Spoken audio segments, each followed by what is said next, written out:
बल और दाब, इस बात को विस्तार से समझने की कोशिश करते हैं। ये जानना हम सबों के लिए जरूरी है कि वस्तुएं, कोई भी वस्तुएं गति कैसे करती है, और हम यह कैसे निश्चित करते हैं कि कोई वस्तु दूसरी वस्तु से अधिक तेजी से गतिशील है। तो किसी वस्तु द्वारा एकांक समय में चली गई दूरी क्या सूचित करती है, या जमीन पर लुढ़कती हुई गेंद जैसी कोई गतिशील वस्तु धीमी क्यों हो जाती है। तो कभी कभी यह अपनी गति की दिशा भी बदल सकती है। यह भी संभव है कि गेंद धीमी हो जाए और अपनी दिशा भी बदल ले। तो गतिशील वस्तु धीमी या तेज कैसे हो जाती है, अथवा अपनी गति की दिशा कैसे बदल लेती है, इस बात को जानना हमारे और आपके लिए जरूरी है। तो आइए फुटबॉल से समझते हैं कि फुटबॉल को गतिशील करने के लिए एक खिलाड़ी क्या करता है। किसी गतिशील गेंद को और अधिक तेजी से चलाने के लिए वो फुटबॉलर, मतलब खिलाड़ी, क्या करता है। और एक गोली, जो गोल रक्षक होता है, गेंद को किस प्रकार रोकता है। हॉकी का खिलाड़ी हॉकी का प्रहार करके किसी गतिशील गेंद की दिशा को कैसे बदलता है। और क्षेत्र रक्षक, बल्लेबाज भी समझिए, इन सब स्थितियों में गेंद की गति को तेज या धीमा कर दिया जाता है, अथवा इसकी गति की दिशा को बदल दिया जाता है। हम प्राय यह कहते हैं कि जब किसी गेंद को धक्का देते हैं, फेंकते हैं, ठोकर मारते हैं या प्रहार करते हैं, तो उस पर बल लगाया जाता है। तो बल क्या है, जिन वस्तुओं पर वह यह लगाया जाता है, उन पर यह क्या प्रभाव डालता है, अब इसको हम लोग विस्तार से समझेंगे। तो विस्तार से समझने के लिए अपकर्षण, अपकर्षण, इस बात को समझना हम सबों के लिए जरूरी है। या अपकर्षण कहिए या अभिकर्षण कहिए,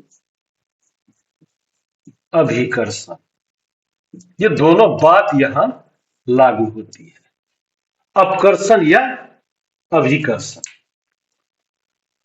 तो इस बात को समझने के लिए सबसे पहले दो चार बातों को समझना होगा। सबसे पहले उठाना, फिर खोलना, बंद करना, ठोकर मारना, हिट करना, प्रहार करना, धक्का देना, खींचना आदि बहुत सी ऐसी क्रियाएं हैं जो प्रायः कुछ कार्यों का वर्णन करने के लिए प्रयोग की जाती है। तो इनमें से प्रत्येक कार्य प्राय वस्तु की गति में किसी प्रकार का परिवर्तन लाने का प्रयास करता है। क्या इन शब्दों की जगह एक या अधिक अन्य शब्दों का प्रयोग कर सकते हैं? तो इसी बात को विस्तार से जानने के लिए थोड़ा सा हम और आप आगे की ओर चलते हैं। तो आगे की ओर चलने के पश्चात ही हम जान पाएंगे कि यह क्या है, कैसे होगा। जैसे मेज पर रखी पुस्तक को धक्का देना, उठना, उठाना या खींचना, तो गतिशील बनाने के लिए तीन बातें लागू होती है। तो सबसे पहले हमको और आपको यह जानना होगा कि प्रत्येक दशा में कार्य को धक्का देना अथवा खींचना के रूप में पहचानने के लिए कुछ करना होगा, कुछ समझना होगा। तो सबसे पहले अभिकर्षण मतलब खींचना, अपकर्षण यानी कि धक्का देना, अथवा दोनों के रूप में व्यक्त किया जा सकता है। क्या है, इससे हम निष्कर्ष निकाल सकते हैं हम अब आप। तो गति में लाने के लिए उससे धक्का देना, अपकर्षित करना या खींचना पड़ता है। तो किसी वस्तु पर लगने वाले धक्के यानी कि अभिकर्षण या खिंचाव, अपकर्षण को बल कहते हैं। किसे कहते हैं बल? तो किसी वस्तु पर लगने वाले धक्के, अभिकर्षण या खिंचाव, अपकर्षण को बल कहते हैं। तो वस्तुओं को दी गई गति बल लगने के कारण होती है, और वस्तु पर बल कब लगता है, इस बात को थोड़ा सा विस्तार से जानते हैं हम लोग। तो चुंबक एक लोहे के टुकड़े को अपनी ओर आकर्षित करता है। क्या आकर्षण भी एक खिंचाव है, मतलब अभिकर्षण है? किसी चुंबक के दो समान ध्रुवों के बीच प्रतिकर्षण के बारे में आप जरा सा जानने की कोशिश कीजिए। यह खिंचाव मतलब अभिकर्षण है, या धक्का देना अपकर्षण है। क्या है? तो बल अन्योन्य क्रिया के कारण लगते हैं। जैसे कि आप इस भाषा में समझिए, इस तरह से समझिए कि कोई आदमी स्थिर कार के पीछे खड़ा है, उसकी उपस्थिति के कारण कार गति में आएगी। जब आदमी कार को धक्का लगाना प्रारंभ करेगा तो वह क्या किया? इस पर बल लगाया, और कार लगाए गए बल की दिशा में गति करना प्रारंभ कर सकती है। तो इसे क्या कहते हैं? धक्का देना कहते हैं। तो कार को गति देने के लिए यदि वो बंद कार है तो उसे धक्का लगाते रहना पड़ेगा। अब इसी बात को थोड़ा सा और विस्तार से समझते हैं कि कौन धक्का दे रहा है और कौन खींच रहा है। तो सारी बातें यदि हम और आप दोनों आदमी एक दूसरे का हाथ पकड़कर इसे, कोई अपनी ओर खींच रहा है, कोई अपनी ओर खींच रहा है, तो वो ऐसे की मुद्रा में आएगा, आप भी ऐसे की मुद्रा में आइएगा। तो मतलब दोनों आदमी खिंचाव कर रहे हैं। इस बात को आसानी से समझ सकते हैं। और यदि एक आगे की ओर है और आप भी ऐसे आगे की ओर कर रहे हैं तो आप उसे धकेलने का प्रयास कर रहे हैं। तो धक्का देती हुई प्रतीत होती है, जबकि कुछ खींचने का प्रतीत होता है। जैसे एक किसान अपने बैल या कोई भी पालतू पशु के गले में रस्सी लगाकर उस रस्सी को खींच रहा होता है, तो उसे खींचना कहते हैं।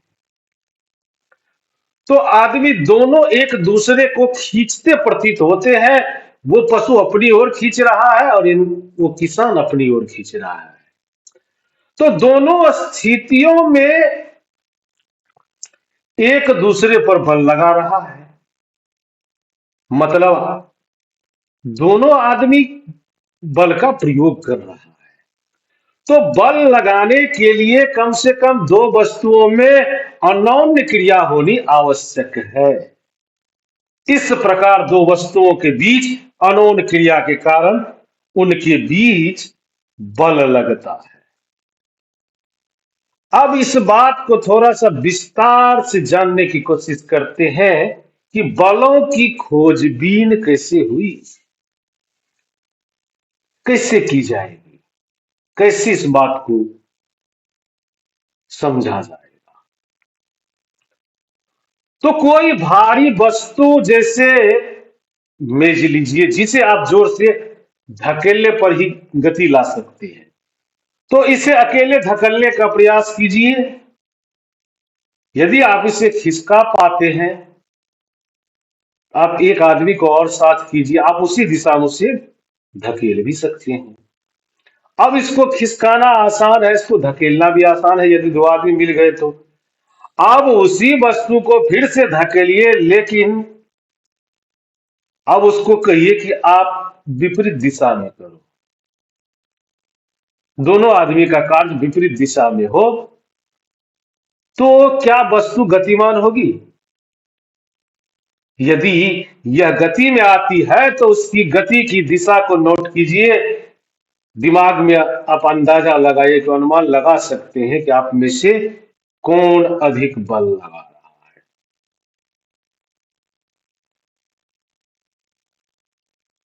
तो इसी बात को समझने के लिए आप कभी कभी विद्यालय में ऐसा खेल खेलते होंगे जिसे रस्सा कस्सी का खेल कहा जाता है। इस खेल में दो टोलियां एक रस्से को विपरीत दिशा में खींचती है और दोनों टोलियों के सदस्य रस्से को अपनी दिशा में खींचने का प्रयत्न करते हैं।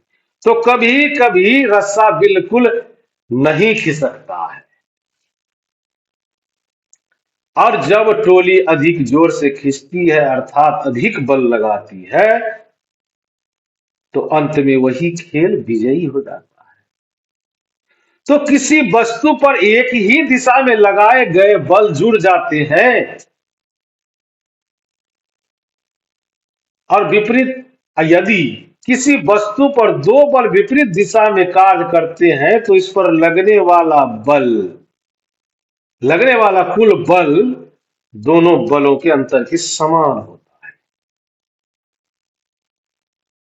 तो रस्सा कस्सी के खेल में जब दोनों टोलियां रस्से पर बराबर बल लगाकर खींचती है तो रस्सा किसी भी दिशा में नहीं जाता है।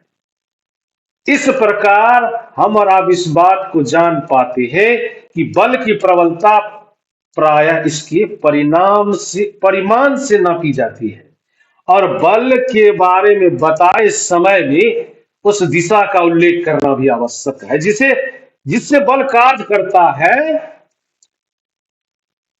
तो लगाए गए बल की दिशा या परिमाण में परिवर्तन हो जाए तो इससे इसका प्रभाव में बदलाव कहलाता है।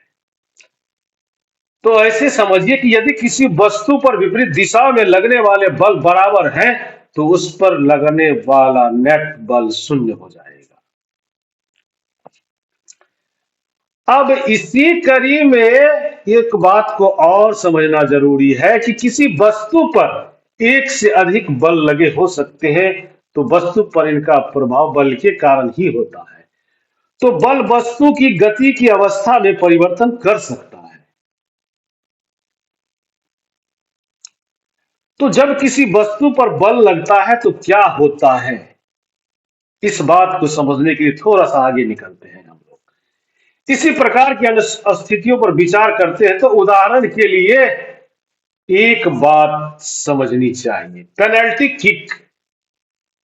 हर खिलाड़ी गेंद पर बल लगाता है।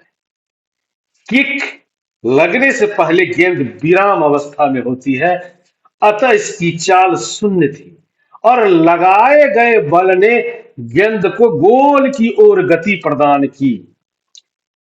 तो गोली गोल को बचाने के लिए गेंद पर झपटता है या उछलता है। इस प्रकार इस क्रिया द्वारा गोली गतिशील गेंद पर बल लगाने का प्रयास करता है। तो उसके द्वारा लगाया गया बल गेंद को रोक सकता है या विक्षेपित कर सकता है और गोल होने से बचाएगा। यदि गोली गेंद को रोकने में सफल हो जाता है तो इसकी चाल शून्य हो जाती है। तो किसी वस्तु पर लगाए गए बल द्वारा उसकी चाल बदली जा सकती है।